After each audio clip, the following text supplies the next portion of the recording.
I have made a terrible mistake. To understand what? We have to back up a couple of months before my now 4-month-old son, Richard, was born.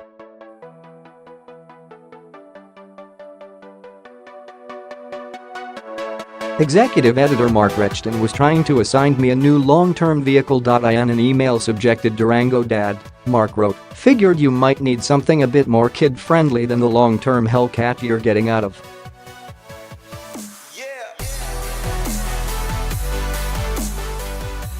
Arriving this week is the new Durango. Seems like that might make a good fit for your situation, yes? Mark was thinking very logically, but of course I've made a career out of being an obstinate weirdo.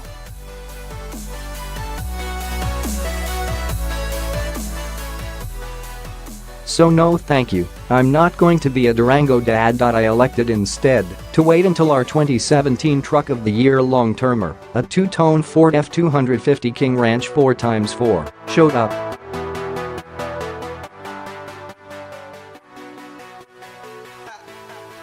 Call me Super Duty Dad. I like having slightly left-of-center long-term vehicles. Helps me think of interesting things to do with them.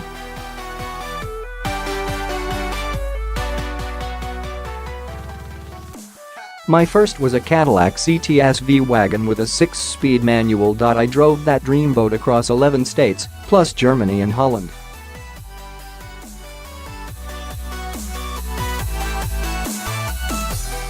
After that I had a Jaguar F-Type R, the 2015 model, the only year that the 550 horsepower monster was rear-wheel drive, and I can still show you where some tire marks are.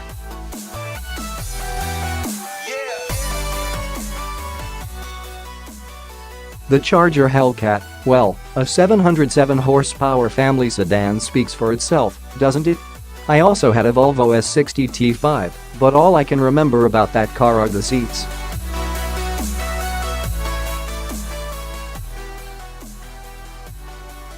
They were exceptional. The point is, I figured that a 4-ton, 8,020 pounds on our scales, 21-foot behemoth with 925 pounds-feet of torque would make the perfect late-night diaper runner.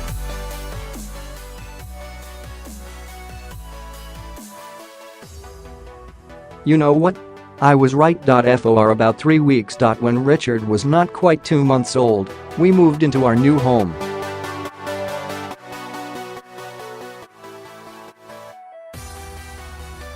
At our old house I could have easily parked a fleet of Super Duties, no problem. That old dump was parking nirvana, so to speak.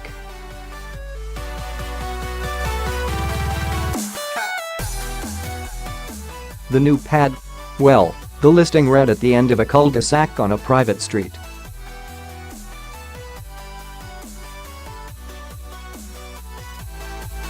It turns out that's relator speak for at the narrow dead end of a street not maintained by the city of Los Angeles.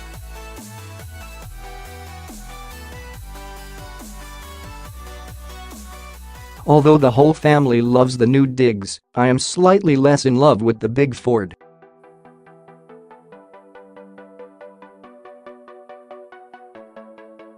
About 100 of its 250 inches sticks out onto said private street when the F-250 is in our tiny driveway.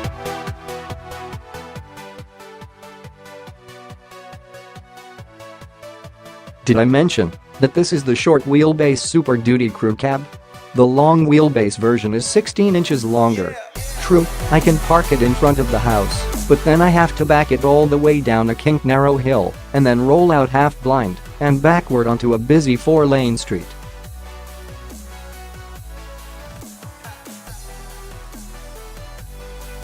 What I've been doing is parking it at the bottom of the hill and walking up. The idea and mention that today was a record high temperature for downtown L.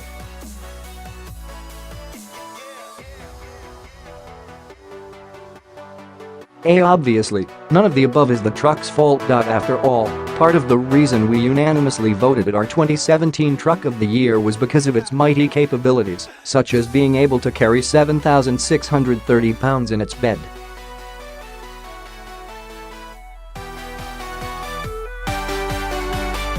That's more than many trucks and SUVs can tow.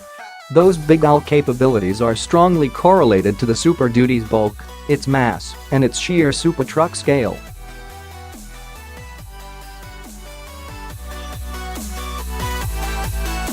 There's nothing wrong with the F250. The problem is all me. Well, it's all my house, but you get what I'm trying to say.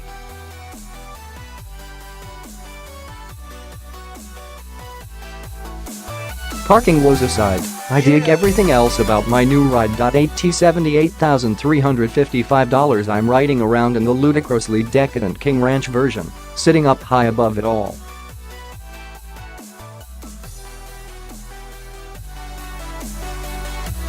That's $19,405 in options. Yes, everything's wrapped in leather. Really nice leather, I should add.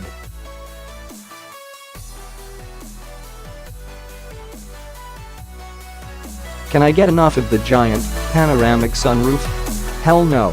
What's that? Your truck doesn't have heated, cooled, and massaging seats? Are you sure it's really your truck? As for what I'm going to be doing with my big, difficult but not too difficult to park year-long rolling brute squad, stay tuned.